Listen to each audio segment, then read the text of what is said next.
What is going on, everyone? Happy Tuesday, Victory Tuesday at that.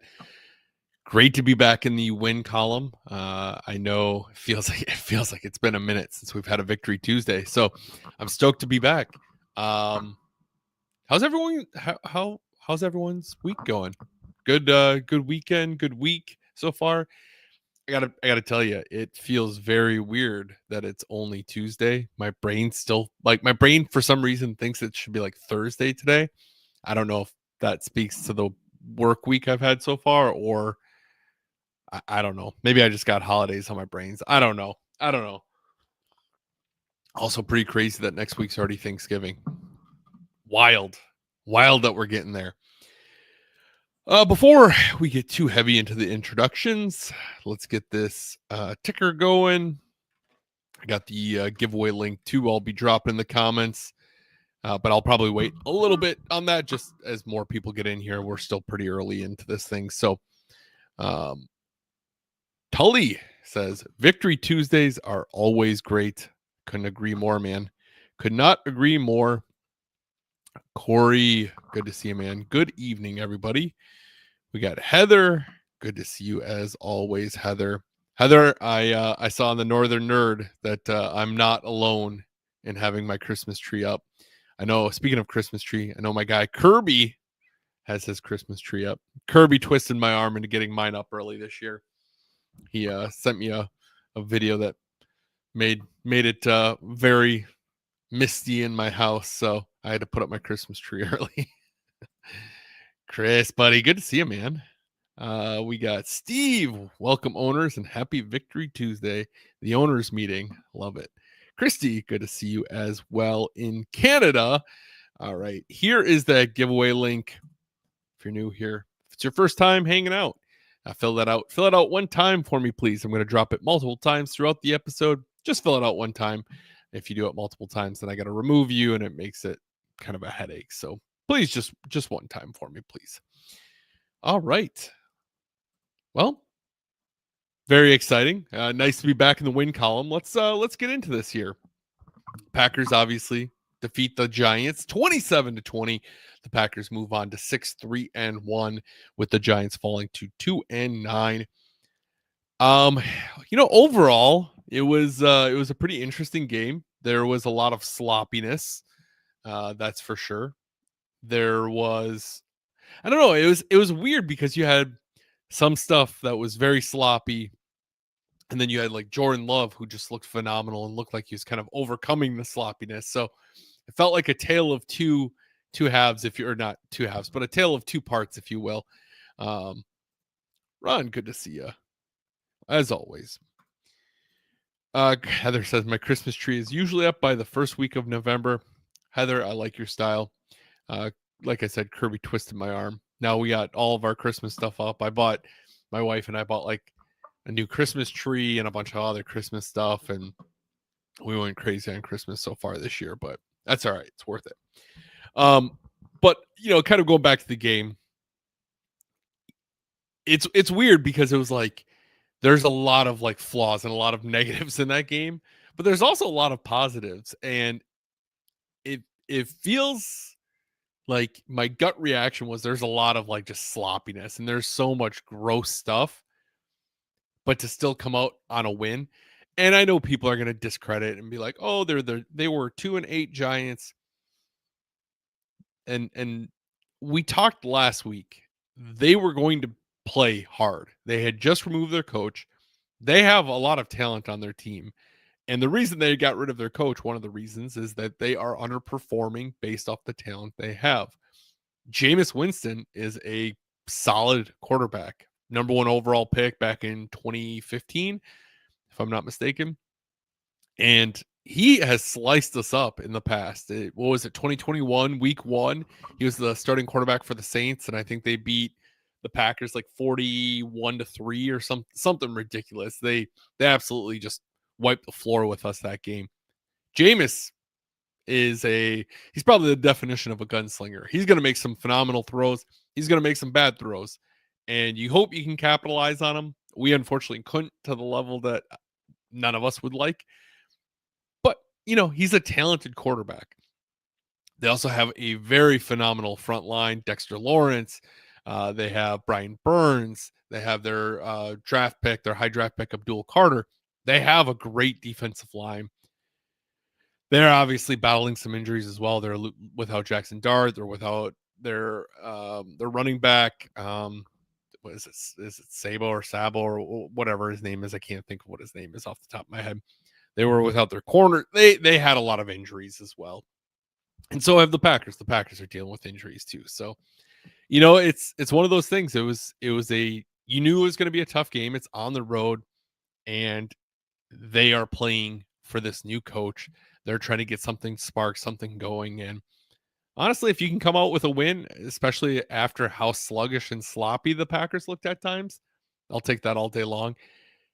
I mean, first and foremost, the thing that comes to mind off of that game, as far as like sloppiness, is the drops that we saw. The defense dropped 4 interceptions, right? Carrington had 2. Keyshawn had a drop. Javon Bullard, I don't know what Isaiah McDuffie's doing there. Comes in full speed. Bullard's just about to get his hands on it, and McDuffie just like hit sticks him. So I don't know what's going on there, but 4 missed opportunities at interceptions. And then offensively, we had 5 or 6 drops that were drive killers. A couple were on third downs that would have extended the drive. And that's how it goes. That's how it goes. Romeo had a pretty rough day on his side of things. And, I don't foresee that being a long-term issue with Romeo. But man, for all these bad things, right? You saw that the defense couldn't get off the field on 3rd and 4th downs for the most part. They allowed them to convert. That 3rd and 16, they allowed them to get 20 after blowing it up at the line of scrimmage.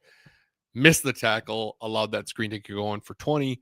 You had multiple 4th down conversions. We did stop one in the red zone, but you just had a lot of opportunities that you gave them to continue the drives. Those missed interceptions we talked about, I think 3 of them maybe even all. Well, two of them came on the same drive, so three of them, I believe, like every single time the Packers dropped an interception, the Giants went down and scored the ball.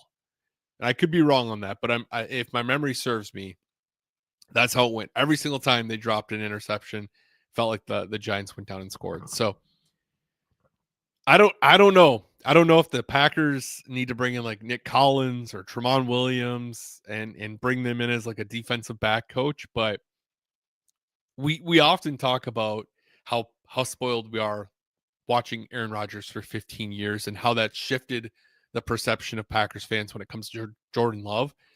But I would also make the argument that watching Nick Collins and Tramon and Charles for as long as we did, that spoiled us as a fan base with defensive backs and getting interceptions. It felt like those guys, the Nick Collins, Tremons, Charles, Sam Shields, when the ball was thrown their way, they went and got it more often than not. And now when we don't have that, it feels like it should be something that's just a given, right? The ball's thrown over, hits Carrington in the hands twice, drops it.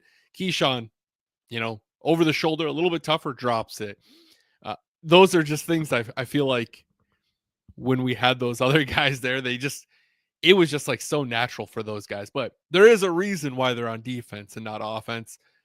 And usually that's just because their hands aren't as good. So hopefully they take that as a thing to practice on and work on. But I'm all for bringing in Nick Collins for a coaching position. The Bears, they have Al Harris on their coaching staff right now. And I believe if they're not leading the NFL, they're like number 2 in the NFL on turnover differential. They are just generating a ton of turnovers. And that's another guy. I mean, those ball hawks, bring them in, get them going with these young guys, because that's frustrating when you have the ability to capitalize on some big plays and it just doesn't go your way.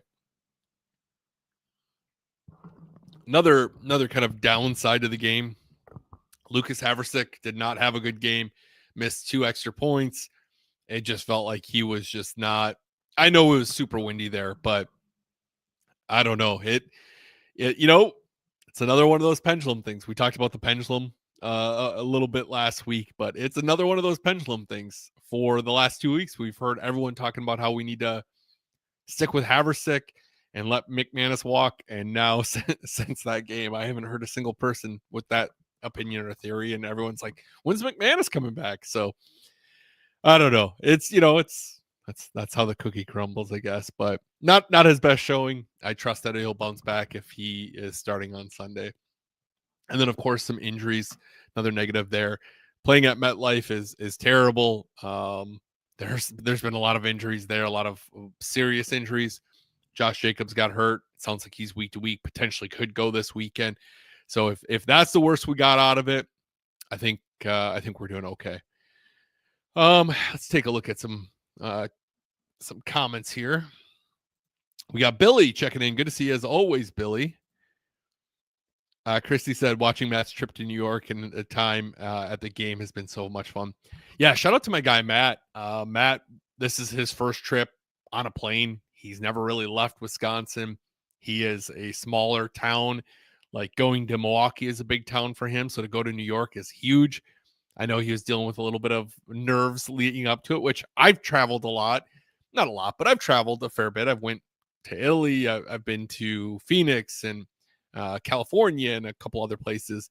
And every single time I travel, I get nerves beforehand. But even with that, Matt handled it so well. And, he's really embracing it, making the most out of it. So I'm stoked to hear all about it. But yeah, really just it's been fun seeing him post a ton of pictures, like a bunch of photo drops. It's awesome. Scatabo. Yeah, that sounds right. Thanks, Chris. Appreciate that. Hey, Jay, good to see you. Go Pack Go. Mississippi Packer backer. Love it. Steve said, drops on both sides were killing me. Anyone want to pitch in and send the guys a huge case of Stickum?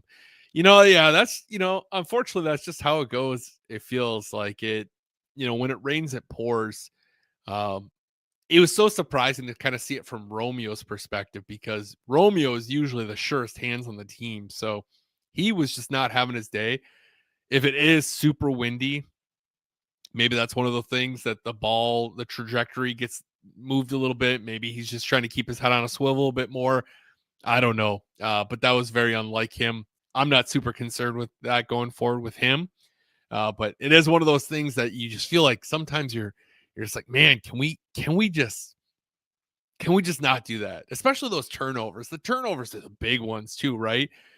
Those are the opportunities to take points off the board and really capitalize and make a leap on the other team and take momentum. And then when you let it slip right through your hands, it just kills your momentum and yeah, just brutal. Um, Chris says, "Good news, Vikings are done for the year. I wouldn't count anyone out until things are done, but yeah. But the Lions are a threat. Bears are just getting lucky. Hey, you know what? Luck can get you into the postseason. Luck can do a lot. The NFL is filled with luck, and sometimes it's better to be lucky than good. The Bears are finding ways to win, point blank. Good on them. Will that party come to an end as they are heading into this next stretch for them? We'll see. But they have a lot of things that they're excited about over there in Chicago, and we'll see how things go. Uh, Christy says, "I love seeing Malik come in like a boss and get that touchdown." Yeah, I have some notes here I'm going to be talking about, but I have some notes with Malik, and it's so nice how when he comes in, I don't feel any less confident when he comes in. I obviously think Jordan's a better quarterback overall, but Malik has such a unique skill set that it makes him very dangerous for the defense. They have that extra thing that they need to defend against. And sometimes especially when they're not game planning for it, it's nice because he can come in, he can do a read option and go. He can do a lot of different things because his speed is there. He's obviously a much more mobile and quicker quarterback than Jordan. So just a different skill set, and it's a shame that it's his last year on his contract. I hope he gets paid very nicely and he gets an opportunity to start in the AFC somewhere. I was looking through teams that would need quarterbacks, and there's not a ton that jumped out at me that would need a quarterback. One option that I saw, potentially the Saints. I don't know what they're going to do, but there's not a lot of teams that need a quarterback right now, or one that's potentially going to be competing for a starter. Maybe Atlanta with Penix having his injury. They have Kirk Cousins. I don't know how long Kirk's going to be around. Maybe Atlanta, but it doesn't seem like there's a ton of teams. There are some that like just drafted one, like the Titans just drafted one overall. They're not going to get rid of him, and so it's interesting. It'll be interesting to see what opportunities present to him as we go forward. Um, let's see here. Tony, I'm curious because you were there. I'm curious to hear how the trip was for you as well, man. Tony said stadium is trash. Yeah, I haven't heard the greatest things about it. That's for sure. Hey Ben, good to see you as always, my friend. And Swig Coda, good to see you as well, buddy. As always.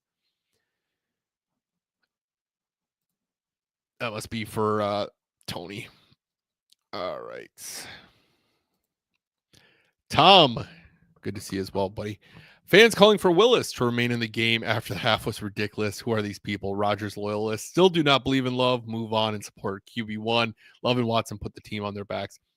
Tom, we've talked about that a lot. I mean, you're preaching to the choir here, buddy. I've talked about that a lot on the podcast. I don't know. I don't know that we'll ever get to a point where people just 100% support Love. We saw it with Sean Clifford, and we saw it with now with Willis. I just think it's going to be one of those things that he's going to deal with because people are so used to watching Brett or watching Aaron Rodgers that they just expect this perfection at every throw. I also think social media amplifies voices. We've talked about that. And I do know that like I remember when Matt Flynn had his incredible games, especially in 13 he had that great one, in 11 he had a great one, 10 he had that great one with the Patriots. There were always people that were like, oh, maybe we should kick the tires on Matt Flynn a little bit more, and Rodgers is more of a systems quarterback and he's not actually a great quarterback. And I remember that being a big argument, but it feels like every single time that Jordan makes even a minor mistake, people are like, oh, we need to put Malik in. And yeah, it just blows my mind. It blows my mind that people can watch Jordan and think that he's just like a subpar quarterback. And I don't know what they're expecting. Are they wanting him to throw it into the player's face mask so it sticks there like, what is that, Little Giants? I don't know what else he could do on some of those drops. They look at the stats and they think that he's just missing all these passes, but definitely not him. Hey, Brittany, good to see you back. Appreciate you stopping in and hanging out. I'm kind of going to recap some of the positives here. Before I do, here's the giveaway link once again. If you haven't entered already, you can do so there. If you've already entered, don't enter again tonight. Only once per show, please. Otherwise, I got to filter it out, and it's a headache. So, Christy says, I'm all in on Jordan Love, but again, I love that feeling, like you said, of having no fear when Willis comes in. Yeah, absolutely. It's one of those things that it's like, it's a nice perk. But I also, if Jordan went down for the season, I don't think like Willis wouldn't give us that same chance of winning that Jordan does. Willis is great and does a lot of great things, but it's not, I wouldn't put Willis in that category of Jordan just yet. Willis certainly is a weapon of his own, and he does a lot of great things. Great guy, great player, very athletic. He can make some great throws as well. Different skill set. He's just, he's Malik and Jordan's Jordan. I'm also the kind of guy when it comes to being a fan that like I've said before, I support anyone who's in on our team at any position. I'm not going to be here and like, I don't know. It's not my job to concern myself with being like, oh, this player shouldn't be the starting quarterback. This player should be, and that's like, I don't control that. I'm just supporting the guys on my field. I've said it before, but if if Kirby came in and he was the quarterback on our team, I'd support Kirby, even though I don't think Kirby would do that many good things for us. Sorry, Kirby. And I just but I'd be there supporting you every game. I don't know. That's just my mindset as a fan. But there were a lot of negatives of the game, of course. It was a sloppy game. There was a lot of drops. We talked about all the negatives, but there was a lot of positives as well. So the first game this year, multiple turnovers in the game. We had the interception by Evan. Shout out to Evan for actually catching the ball. And then we had Micah with the strip sack there at the end. The Packers recovered. Rashawn Gary, I think, jumped on that one. So first multi-intercept or multi-turnover game of the season. Should have probably had 3 more turnovers there, but maybe next time. We talked about Malik a little bit, but I just want to say once again, like how great it is to have a backup come in and be able to use his unique skill set to his strength and really do some positive things.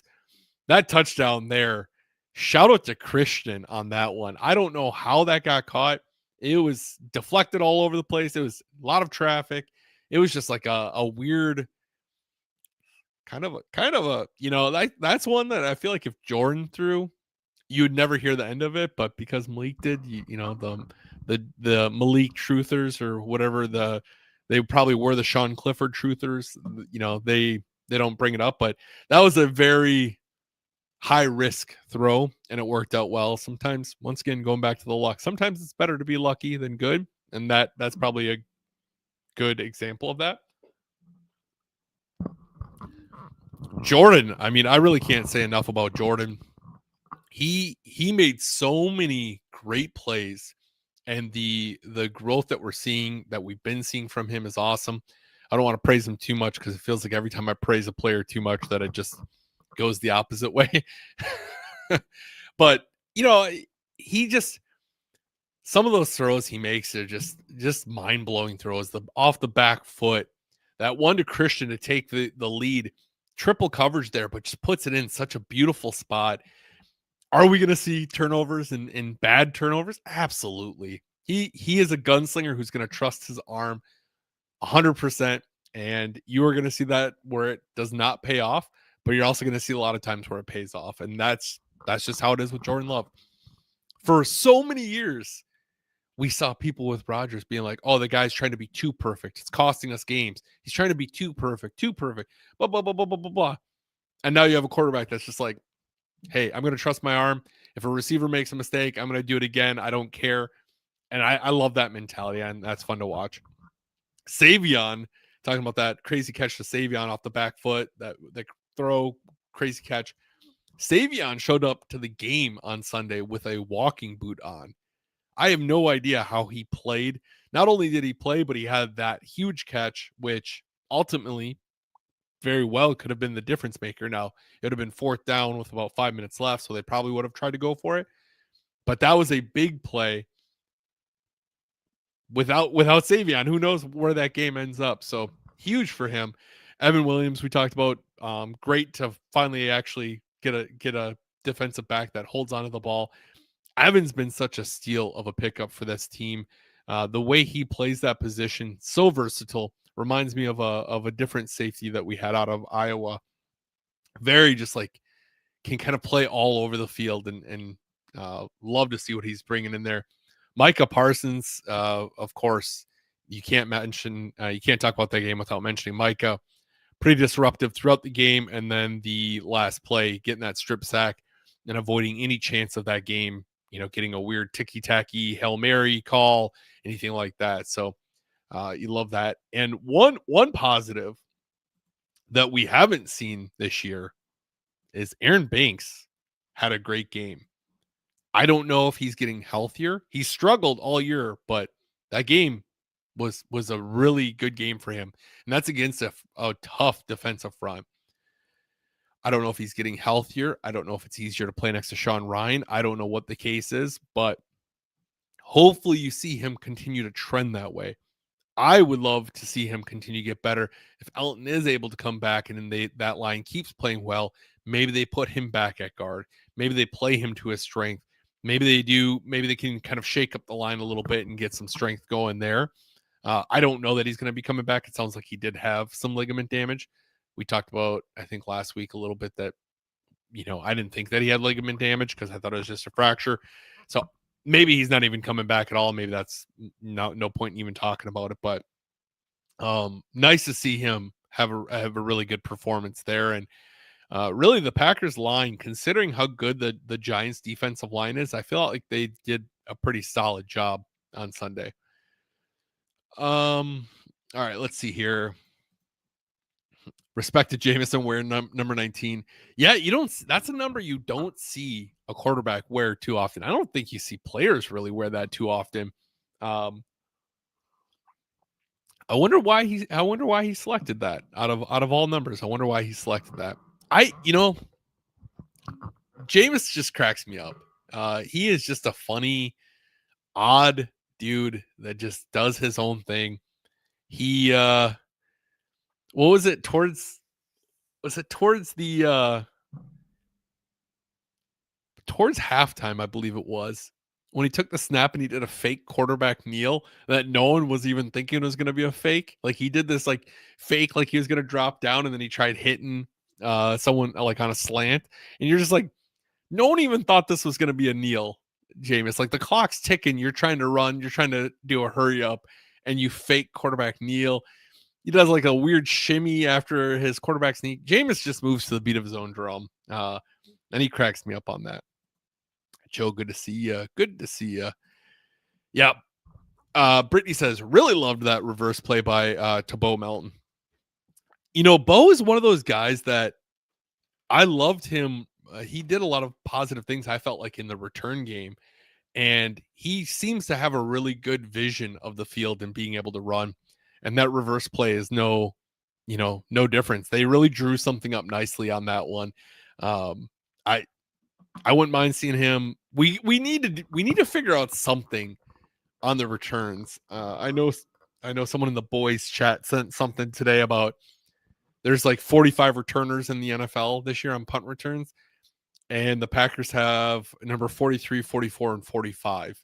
We just not bottom of the league in everything when it comes to special teams. So I would love to see someone that could give some spark back there. I don't know what the answer is to that. I don't. Part of me is like, I would love to see Keyshawn go back there and get back to the return duties. He was so explosive, made all pro as a returner. I know he doesn't want to, and I know he's cornerback.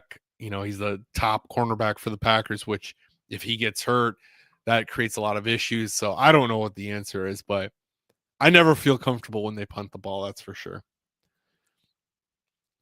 Chris says, I got Love's signature when he came to Minnesota for the Super Bowl experience. So I have his pre-fame signature on my jersey. Pre-fame signature. I love it.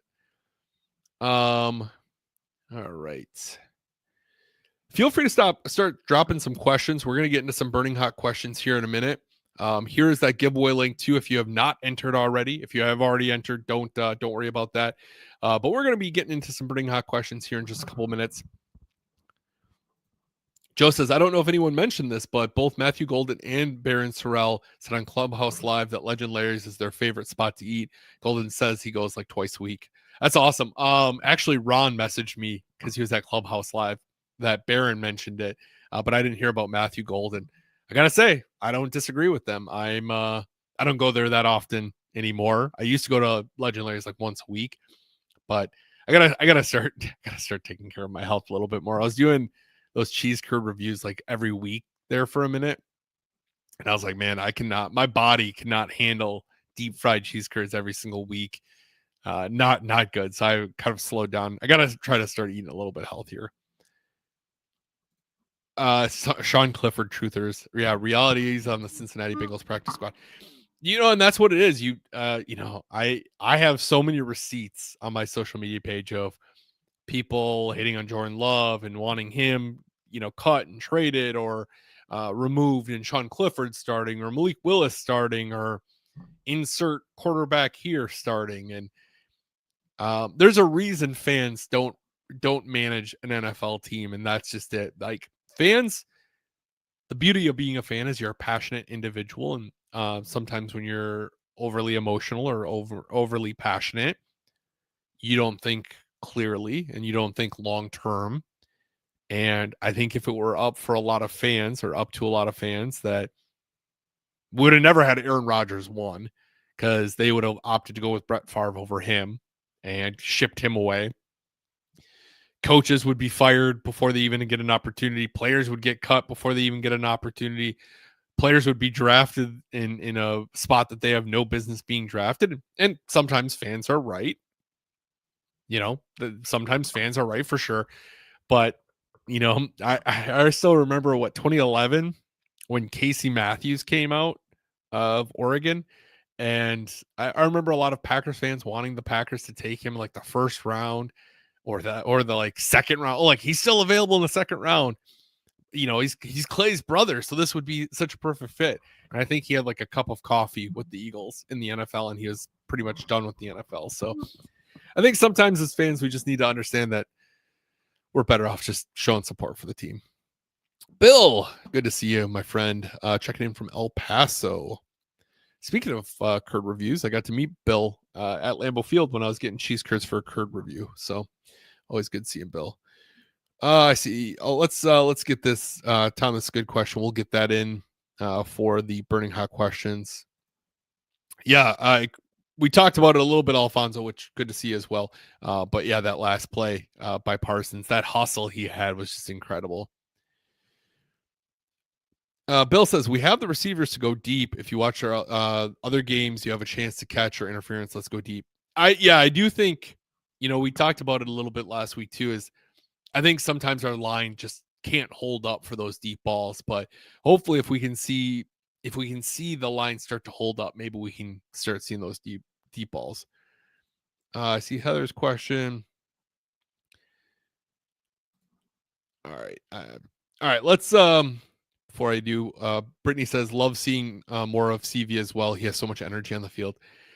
That's just one of those that you're just like, man, he just plays with a different level of intensity and he just smack talks the entire time. And that's what I want out of cornerback.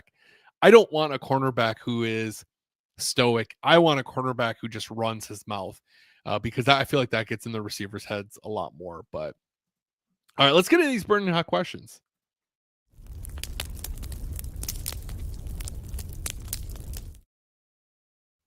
Shout out, as always, to my friends over at Legend Larry's for being proud sponsors of the show.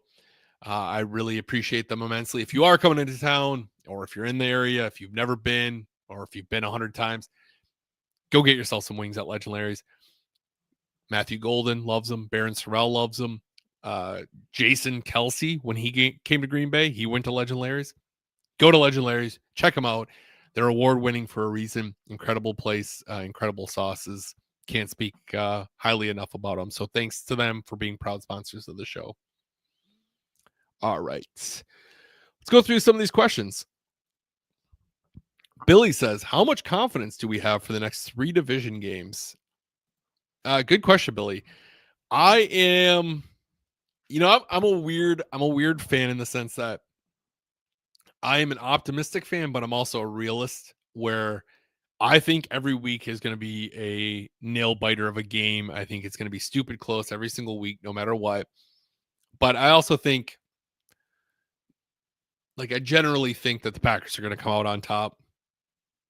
If you talk to me mid-game, my opinion might change when the Packers are playing incredibly sloppy and they're just missing too many opportunities. At that point, then I might be like, maybe this isn't going to go our way. But generally, until it hits 0-0-0-0, I think the Packers have a shot at winning the game, or they're going to win. I might voice it a little bit, not so eloquently during a game, but I get frustrated just like everyone else. And sometimes when I'm texting like the boys, I tell myself that I can do like the reverse psychology in a text, but it generally doesn't work. Tom says, thoughts on Gary? 0 sacks, 3 pressures, and snap count has been dwindling the last 3 games. Is he hurt? Good question. He clearly hasn't been as effective as you'd like, considering what Micah's doing. I don't know if LVN had opened up a lot of stuff for him, but it seems like since LVN's, departure, that his productions kind of went down. So I don't know what's going on with Gary. You would love to see him be able to actually start producing a lot more. That's why you bring in Micah, so you can have this guy shine a bit more. But who knows? Maybe he's just not, maybe he's not going to be as productive as you'd like, or I don't know. Maybe he's just, not. Seems like some of these guys, they just kind of get in these ruts and then they come out of it, and he might have a 3-sack game one week, and it just kind of ebbs and flows. But given the attention that Mike is getting, you'd like to see him be a little bit more effective with his pass rush. Heather says, do you think this is Matt's last year?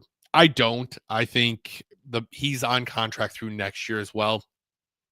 I don't see, unless the Packers really crash and burn the rest of the season and end up missing the playoffs and they just really crash and burn, I don't see a way that this is his last season. I would see that the Packers bring him in next year and either just not renew his contract, or, I don't think they would fire him mid-year. So I would think that they'll bring him back next year. And if they end up not renewing his contract, just letting him kind of run out his contract, similar to what Dallas did last year with McCarthy. They never renewed him. They never fire him. He was just done with his obligations. Steve's got a Thanksgiving question for us. Do I call it stuffing or dressing? Oh, good question, Steve. I call it stuffing, but I do not eat it. I am not a stuffing kind of guy. All right.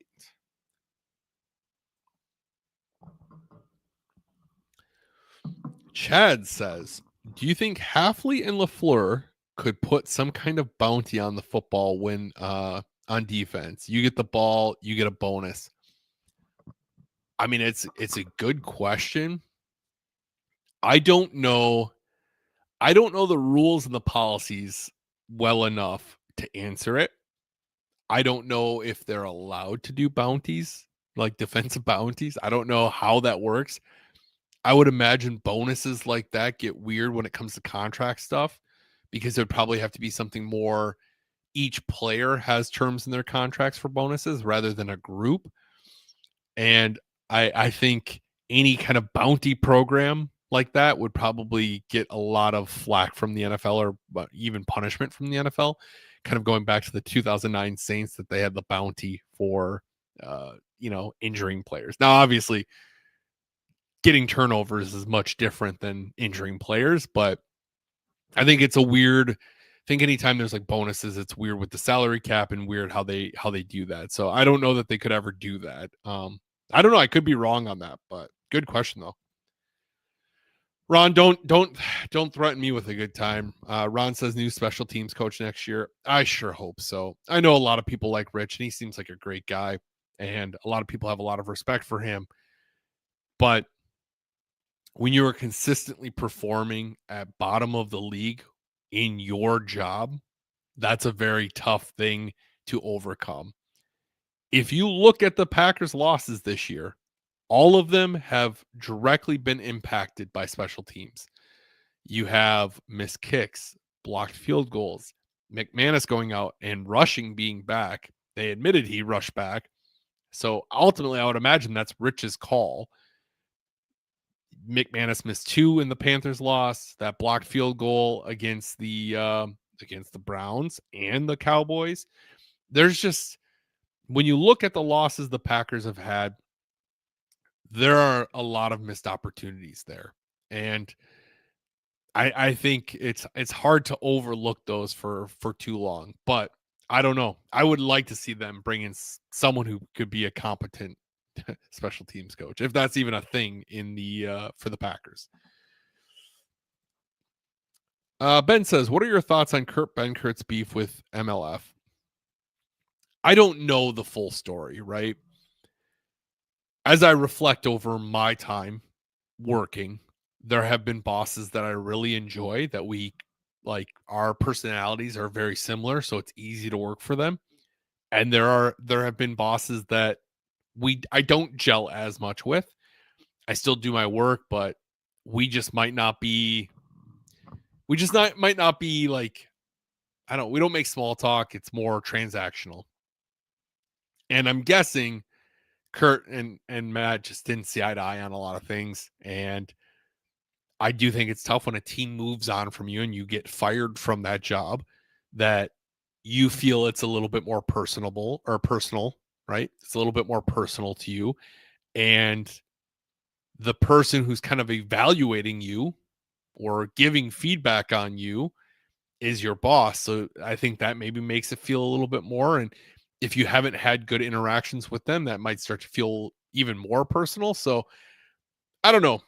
I think just like every other job, you're going to have bosses you like and bosses you don't like. And I just think Kurt didn't like Matt as a boss and Matt didn't like Kurt as an employee. I don't know. Kirby says, should Green Bay consider a Willis package? That's a great question, Kirby. I would like, so these 3rd and 1s that we're seeing Green Bay run, the inside zones that are like the options, right? The RPOs. You have a quarterback in Jordan that they rarely let him pull down the ball and go. He's just not. Jordan runs like whenever I see him kind of take off, he looks like a newborn deer. Like almost like he runs like he doesn't have his feet under him. He just like he's still figuring out his feet. On those situations, I feel like if you're going to run that kind of inside zone or something to that effect, I wouldn't be opposed to bringing Willis in. Bring him in and let him make that decision. He's a lot shiftier of a quarterback, a lot faster of a quarterback, and really let it be more of a 50-50 toss up. Keep the defense honest anyway. I would love to see him get involved even beyond that. But first thing coming to mind, that's the first thing that he could really be effective there, because Jordan runs like a kind of like newborn deer. Joe says, if that's the case and they just play out Matt's contract, what do you think? What do you make of policy supposedly saying he does not want a lame duck head coach? I haven't seen that. I haven't heard that. I don't know if he's saying that in reference to. I don't know if he's saying that in reference to Matt or what the case is. And I don't know what defines a lame duck head coach. I think it's tough too because I don't know coordinators around the NFL enough to be like, oh, that would be a phenomenal replacement either. I just think sometimes you like sometimes you can hurt yourself by going out and trying to replace a good thing with something better, because then you end up losing consistency that you've maybe had it in a football program. And then you also maybe you go out and hire, another Sherman, another Ray Rhodes, another Phil Bankston, one of these Lindy Infante, one of these guys that isn't isn't the greatest of coaches, and now you've set your football team back even more by trying to find something that's like Matt's winning percentage, if I'm not mistaken, he's still like the most winning percentage wise coach in Packers history. And I know the argument is, well, he's not winning big games, or he's not winning playoff games, or he's not winning Super Bowls. But it's like he's doing the things to get you in the position to make that run. I think if you're going to blame him on that, I think you also need to look at Gutekunst as well, because you can coach till you're blue in the face, but if your guys that you're putting on the field aren't making the plays, are being undisciplined, and I don't think these guys need to be coached to be like, hey, line up properly. They know that they're not lined up properly, or these guys know that they shouldn't be holding. They're offensive linemen. They know they should be catching the ball.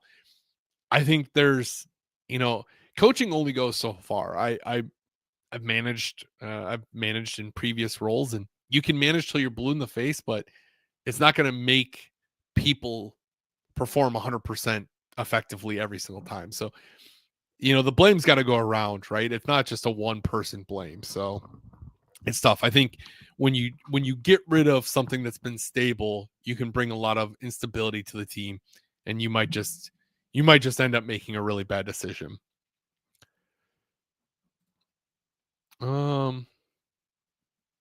Yeah, no, Chad, I got you. I knew you weren't saying to like knock players out of the game or anything like that. I said it was different than having to knock players out of the game. I just didn't know how that would work as far as that. Holy cow, we're already at 8:15. I better get on. We better get on to this giveaway here soon. Let's see here. Bill says, since you're doing a live show like this, are you allowed to attend press conferences? I don't have a press pass, no. And frankly, great question, Bill. Frankly, I wouldn't consider myself a member of the press or anything like that. I'm just a fan. I like to come on, hang out with you guys, talk Packers football. I'll always be a fan. I'll never do this full time as my job. There's too much like up and down in it, and frankly, I enjoy my job a lot. So this will never be. This is just me liking to hang out with people and getting to talk Packers football. All right, let's do this giveaway. Let's get into that. Let me get this going. Appreciate you guys having some good questions here. I feel like I ramble a fair bit, but hopefully it's not too much. But it's always enjoyable to chat some good questions. Just making sure I don't have any doubles here. Steve thinks he needs a win. All right. Got these here. Let's get this over.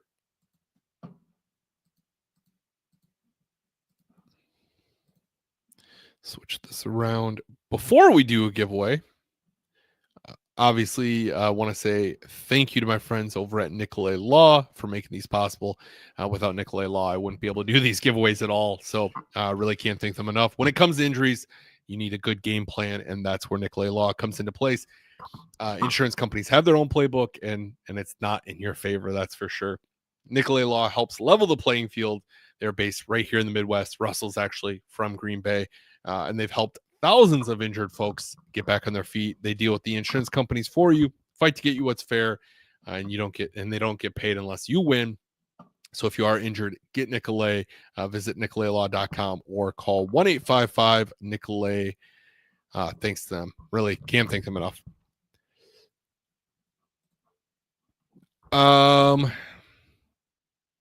So Tom says, where do you source that Lambo background behind you? Honestly, let me like my video here. That is a picture I took at the Panthers game in 2019, and then I made it into like a video with the snow looping. But that is from me. It's on YouTube, but it's hidden so you can't see it. All right, let's draw this giveaway. Good luck, everyone. I think we had 22 entries, and here we go. We only have one tonight because the Packers won, but that's okay. I need to recoup some of my losses here. Ron back on the board again. You went from I don't think you won much at all last year. You were here every single week, didn't win much at all, and then now you're on your second win of the year. So congrats, Ron. Give me a number 1 through 35 if you could, please. And if Ron is not here, if he ends up not winning his prize, we do redraw at the end of the episode. I think we had that happen a couple of weeks ago where someone won and we had to do a redraw. 1 through 35, Ron, if you're still there. Ron and I are going to go to Clubhouse Live one of these Mondays or whatever the show is on Wednesday. I don't remember what the one on Wednesday, but I think I'm going to try to hit up that show with Ron one of these weeks. Ron says 33 down. Ron gets himself number 31 here. Good luck, Ron.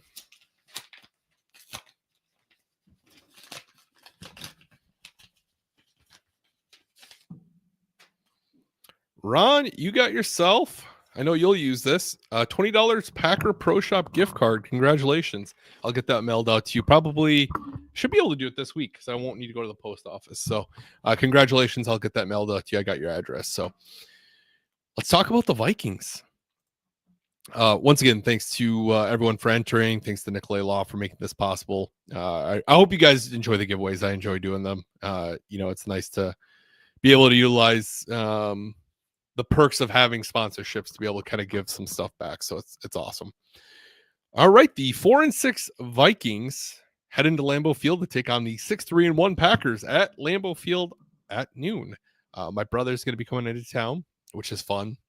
He's a Vikings fan. Him and his wife are going to go to the game. So they're going to be staying at my house, but that's should be an interesting one. The Packers lead the all-time series against the Vikings 66-60 with 3 ties in there as well. They are 1-1 in the postseason all time. As I've talked about a lot over the years, my family is a lot Vikings fans. My dad's a Vikings fan. My brother's a Vikings fan. I grew up dealing with my brother. Him and I would have a lot of rivalry, nice sibling rivalry when it came to that. And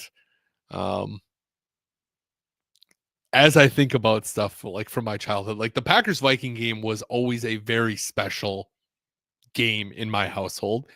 My dad would make like crock pot nachos every single time we're having the Packers Vikings. He'd make crock pot nachos, and it was such a big deal, these crock pot nachos, that he would not give us the recipe until we graduated high school, and he would make it. He would like go get all the ingredients early in the morning. We're still sleeping, and he'd start it in the crock pot, and he would dispose of all the garbage and take it out and hide it in the garbage. So we had no idea.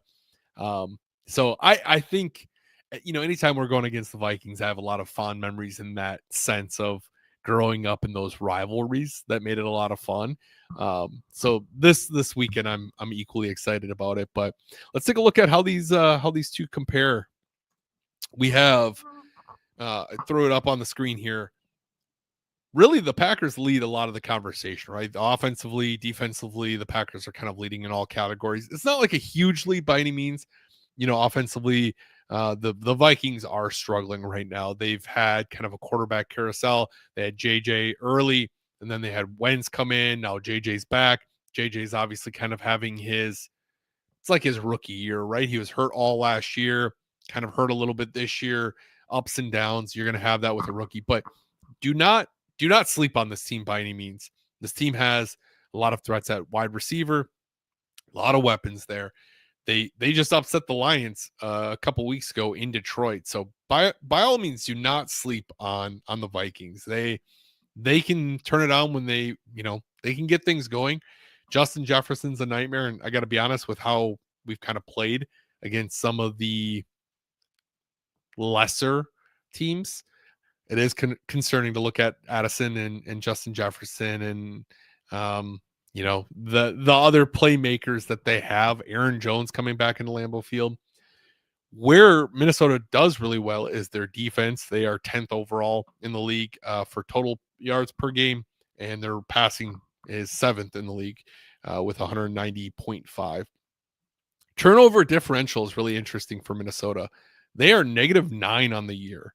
They have taken the ball away 9 times and given it away 18 times. So Packers really need to capitalize on those turnovers. They need to take care of the ball and capitalize where they can. That's going to be the key thing there. If they can really dominate there and hang on to those passes, hopefully it's not going to be a terrible game for them. But should be a good one. Like I said, my brother's going to be coming into town with his wife. They're going to be staying at our house so they can go to the game, which will be a lot of fun to see them. But I don't know. I know some of you guys in here live closer, like Kirby's over in Minnesota and Dakota's over in Minnesota. Obviously, Corey, you're in New Ulm, so there's a lot of Minnesota people in here watching, and that's it's always that rivalry sucks when you're in that area. You have to deal with them 24/7. Tully, I'm sure you're probably dealing with them down in Iowa as well, so it's tough. All right, let's I don't know. I feel like, so often I hear Packers fans that are like, oh, I hate the Bears more than the Vikings or anyone else. Couldn't be further from the truth for me. I hate the Vikings more than any other team in our division, that's for sure. But let's talk about this story of the week, and we can get out of here and have ourselves a great Tuesday. So I shared this a little bit last year, but this is kind of a little bit of an updated version of it, or a little bit different. But Thanksgiving's right around the corner, so I wanted to share something with that. So the Packers are obviously no stranger to playing on Thanksgiving. In fact, they played on the holiday 38 times, putting together a record of 16 wins, 20 losses, and 2 ties. Their Thanksgiving history goes all the way back to 1923, when the Packers shut out the Hammond Pros 19-0 at beautiful Bellevue Field, which was their home field prior to City Stadium. At the stat line, and the stat line for that game, kind of one of those wonky early football stat lines. You had Charlie Mathis, who scored twice. He got a rushing touchdown and a receiving touchdown. Curly Lambeau threw him that one. And then Curly even caught a touchdown of his own from Stan Mills. Just like I said, just how those games were played back then. But this Turkey Day, the Packers are taking on the Detroit Lions.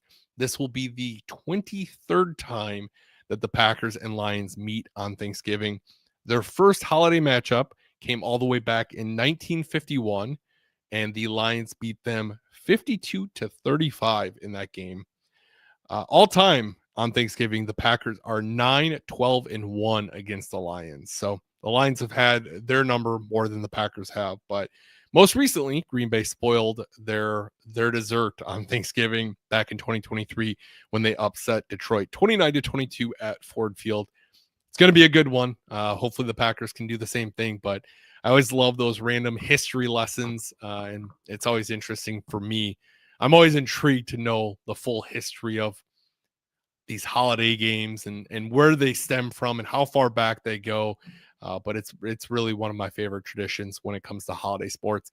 It is kind of interesting that we're seeing more and more like Christmas games now. It's almost like they're trying to amplify and make Christmas football be what Thanksgiving football is, but we're still early in that. It doesn't feel like it has the same touch quite yet, but there we have it. Kate, good to see you.